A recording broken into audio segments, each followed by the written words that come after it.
2021년 신년 특별 새벽 기도에 참여하신 여러분에게 하나님의 은혜와 복이 충만하시길 소망합니다. 오늘은 둘째 날로 에스라 2장을 보려고 합니다. 오늘 본문은 2장 68절로 70절 말씀입니다. 매일 한 장씩 읽으시고 하나님의 말씀을 상고해 보시면 좋을 듯 합니다. 오늘 본문의 말씀을 제가 받들어 봉독하겠습니다. 에스라서 2장 68절로 70절 말씀입니다. 어떤 족장들이 예루살렘에 있는 여호와의 성전터에 이르러 하나님의 전을 그곳에 다시 건축하려고 예물을 기쁘게 드리되 힘 잘하는 대로 공사하는 금고에 드리니 금이 6만 1,000 다리기요 은이 5천만에요 제사장의 옷이 100벌이었더라.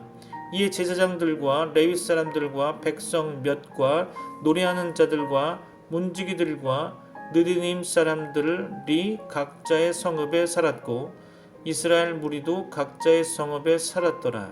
아멘. 구약 성경 39권의 책들 중에 12권의 역사서들이 있는데 그 역사서들 중에 에스라, 느헤미야, 에스더는 70년 바벨론 포로 생활 이후의 역사를 기록하고 있는 역사서입니다. 히브리어 성경에는 에스라와 느헤미야가 한 권의 책으로 간주되고 있습니다. 전통적인 히브리어 마소라 사본에는 느헤미야 끝부분에 에스라와 느헤미야 두 책의 모든 절수의 합계가 기록되어 있습니다. 에스라의 주요 내용은 성전 재건과 회개입니다. 본서 에스라서의 주요 핵심 내용의 특징은 하나님의 백성의 순결성이라 할 수 있습니다. 에스라 2장은 바벨론에서 돌아온 자들의 수를 기록하고 있습니다. 바벨론에서 돌아온 사건은 하나님의 전적인 은혜의 사건이었습니다. 하나님께서는 우선 이스라엘 백성에게 지도적 인물들을 주셨습니다. 2장 2절은 총독 스룹바벨과 대제사장 예수아를 비롯하여 11명의 이름을 기록하고 있습니다. 그들은 돌아온 백성의 지도자들이었다고 생각됩니다. 또한 3절로 20절은 18명의 이름들의 자손들 수요를 기록하고 있는데요. 그들 선조들은 포로 생활 중에 회개하고 믿음을 회복한 듯합니다. 그들의 자손들은 하나님의 뜻에 복종하여 고국으로 돌아온 것이죠. 아울러 21절로 35절 말씀은 여러 지역 사람들의 수요를 기록한 것 같습니다. 그들은 비록 유다와 베냐민 지파에 속한 자들이었지만 어느 사람의 자손들로 분류되기 어려운 자들이었던 것 같습니다. 그들도 복종해서 돌아온 것이죠. 돌아온 자들 중에는 특히 제사장들과 레위인들이 있었습니다. 그들은 성전 제사 회복에 필요한 자들이었죠. 레위인들 중에는 일반 레위인들 외에 노래하는 자들과 문지기들의 자손들도 있었습니다. 또한 돌아온 자들 중에는 종들도 있었다고 성경은 기록합니다. 느디님 사람들은 성전에서 일한 종들이었습니다. 이들은 나무를 패며 물을 깃는 일을 한 기브온 족속처럼 이방인들 중에서 이스라엘 백성이 된 자들이었을 것이라 생각됩니다. 모든 느디님 사람들과 솔로몬의 신복의 자손의 수는 392명이었다고 기록하고 있습니다.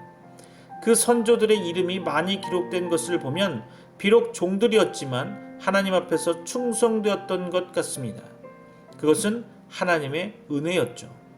이와 같이 돌아온 자들은 각 가족과 소속을 따라 정확히 파악되었고 그 선조의 이름이나 출신 지역과 그 수요가 정확히 기록되었음을 이 장을 통해 우리는 보게 됩니다. 하나님께서는 이렇게 큰 일을 이루셨습니다. 하나님께서 하시면 모든 일이 가능하지만 그가 하지 않으시면 아무 일도 가능하지 않습니다. 돌아온 자들 중에 소속과 족보가 불확실한 자들도 있었다고 기록합니다. 그들은 그 소속과 족보가 불확실하다고 기록되었던 거죠. 그들의 수요가 652명이나 되었다고 2장에서 언급하고 있죠. 그들은 소속과 족보를 잃어버린 흠이 있는 자들이었습니다. 제사장들 중에도 족보가 불확실한 자들이 있었습니다. 그들은 부정하게 여겨져서 제사장의 직분에서 제외시켰고 그 직분을 행하지 못하게 했습니다. 그것은 당시 사회에서는 바른 처사였을 것입니다. 63절에서는 방백이 그들에게 명령하여 우림과 둠밈을 가진 제사장이 일어나기 전에는 지성물을 먹지 말라 하였느니라 라고 말하고 있습니다. 여기서 방백은 페르시아 총독의 명칭일 것입니다. 그는 수룹바벨을 가리킨다고 보여집니다. 우림과 둠밈은 그 정확한 내용이 알려져 있지 않지만 하나님의 뜻을 분명하게 판단하는 한 방법이었다고 생각됩니다. 바사왕 고레스의 칙령으로 바벨론 포로 생활로부터 해방되어 돌아온 자들의 온 회중의 합계가 42,360명이었다고 기록하고 있습니다. 느헤미야 7장에도 돌아온 자들의 수요가 기록되어 있죠. 분류 방법에 차이가 있는 것 같으나 온 회중의 합계는 동일합니다. 그 외의 종들이 7,337명이요, 노래하는 남녀들이 200명이요, 말이 736마리요, 노새가 245마리요, 약대가 435마리요, 나귀가 6,720마리였다고 기록합니다. 오늘 본문으로 정한 마지막 몇 절은 돌아온 자들 중에 어떤 족장들이 하나님께 예물을 드렸다는 것을 기록하고 있는데요. 그들은 몸과 마음을 하나님께 드렸던 것입니다. 그들은 70년 동안 정착했던 바벨론에서의 삶의 터전을 다 버리고 고국으로 돌아오는 쉽지 않은 결단을 했던 무리들입니다. 그들은 신앙의 회복과 계승을 가진 자들이었다고 생각됩니다. 그 족장들은 하나님의 전을 다시 건축하기 위해 물질까지 즐거이 자원하여 그리고 그 힘대로 드렸던 거죠. 오늘의 말씀을 마무리하려고 합니다. 에스라 2장 본장을 통해 무엇을 깨달으셨습니까? 무엇을 오늘의 기도 제목으로 삼으시겠습니까? 저는 몇 가지로 정리해 보았습니다. 첫째로, 본장에 기록된 42,360명의 사람들은 하나님의 은혜로 돌아온 자들이었다는 것입니다. 오늘날도 죄와 마귀와 멸망으로부터의 구원은 하나님의 전적인 은혜로 되는 것입니다. 우리의 구원은 하나님의 전적인 은혜였죠. 죄인들의 영혼의 구원은 오직 하나님의 은혜인 것입니다. 로마서 3장 23절로 24절 말씀에 모든 사람이 죄를 범하였음에 하나님의 영광에 이르지 못하더니 그리스도 예수 안에 있는 구속으로 말미암아 하나님의 은혜로 값없이 의롭다 하심을 얻은 자 되었느니라. 에베소서 2장 8절 말씀에 너희가 그 은혜를 인하여 믿음으로 말미암아 구원을 얻었나니 이것이 너희에게서 난 것이 아니요 하나님의 선물이라.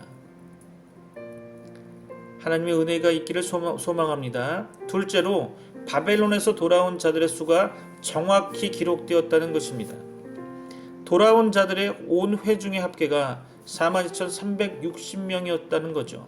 예수 그리스도로 말미암아 구원 얻을 자들의 수도 정확히 기록될 것입니다. 사람의 머리털까지 세신 바 된 하나님께서는 구원 얻을 영혼들의 정확한 수요를 아실 것입니다.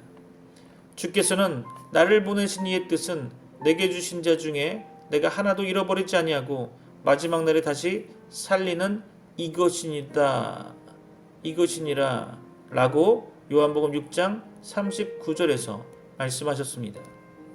사도 바울은 그 수요를 충만한 수라고 성경에서 표현하였습니다. 로마서 11장 25절이죠. 사도 요한은 그 수요를 14만 4천이라고 증거했고 그들을 땅에서 구속함을 얻은 자들이라고 표현하였습니다. 요한계시록 14장 3절이죠. 그것은 상징적 숫자이면서 12 곱하기 12 곱하기 1000, 즉 충만한 수라는 뜻으로 생각됩니다. 과연 그는 각 나라와 족속과 백성과 방언에서 아무라도 능히 셀 수 없는 큰 무리가 흰옷을 입고 손에 종려가지를 들고 보좌 앞과 어린 양 앞에 선 것을 보았다고 계시록 7장 9절에서 기록하고 있습니다. 하나님께서는 충만한 수의 사람들을 구원하실 것입니다. 그들의 수는 정확하고 그들은 하나도 잃어버리지 않고 다 구원 얻을 것입니다. 셋째로, 돌아온 자들 안에는 지도자들과 일꾼들이 포함되어 있었다는 것입니다. 하나님께서는 성전 재건과 제사 제도의 회복을 위해 필요한 지도자들과 제사장들과 레위인들과 기타 봉사할 자들을 예비하셨습니다. 신약교회에도 하나님께서 많은 지도자들과 일꾼들을 일으키셨습니다. 주의 말씀대로 추수할 것은 많되 일꾼이 적으므로 우리는 추수하는 주인에게 청하여 추수할 일꾼들을 보내어 주소서 하고 기도해야 할 것입니다. 주님께서는 교회에 각양의 은사들과 직분들을 주시고 그들을 통해 역사하십니다. 우리 몸의 각 지체를 주셨듯이 하나님께서는 오늘날도 교회를 위해 많은 일꾼들과 헌신자들을 주실 것입니다. 오늘도 여러분에게 하나님의 은혜와 복이 가득 넘치길 소망합니다. 기도하시겠습니다. 하나님 감사합니다. 오늘 에스라의 말씀 주심에 더욱 감사합니다. 하나님은 구원받을 백성을 정확히 하시고 그들을 붙드시고 그들이 천국 가는 그날까지 지키시고 인도하시고 보호하실 줄 믿습니다. 하나님은 오늘도 구원 얻을 자를 포기하지 않으시고 찾으시는 줄 믿습니다. 2월의 둘째 날을 하나님께 드립니다. 2021년 전체를 하나님과 함께하기를 소망합니다. 오늘도 마음이 아픈 자에게 위로하시고 육신의 고통이 있는 자들에게는 하나님의 치유하심을 경험하게 하여 주옵소서. 주님의 얼굴을 구합니다. 주님의 능력을 구합니다. 주님의 예비한 복을 허락하여 주옵소서. 주님이 우리의 주인이 되셔서 우리의 직장과 사업장에 복의 복을 허락하여 주옵소서. 이 땅에 무너진 가정에 하나님의 회복의 능력을 경험하게 하여 주옵소서. 이 나라 이 민족이 하나님을 두려워하고 하나님께로 가까이 나아가게 하여 주옵소서. 전 세계 열방이 하나님을 알게 하시고 하나님의 말씀이 선포되게 하여 주옵소서. 예수 그리스도 이름으로 기도합니다. 아멘.